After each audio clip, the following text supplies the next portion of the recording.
en Snoek met de sek vol goud.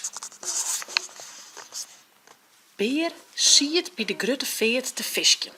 Vond daar op een keer een grauwe Snoek. Maar een klap sloeg er hem op de stjen.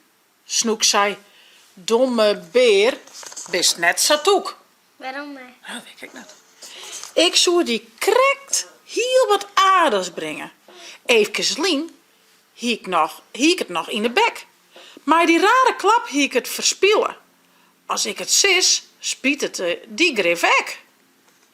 Ine sleet de leidt een grutte poeder. Vol met roene ding van giel goed. Ik woe ze die één voor één graag brengen. Troch die zwiere klap die alles voort. Goud, zei Beer. Snoek, leidt er weer zo volle. Ik let die los, maar op één betingst. Als ik die geen let, mast eerst beloven dat ze me al die gouden dingen bringst. Goed, zei Snoek. Hij plofte in het wetter. Blijf hier slang zitten, want ik kom. Beer zit de grif altijd nog te wachten. Want die snore Snoek, die komt net weer. Waarom? Die zei, wat denk ik nou uit? Wat wie er aan hij?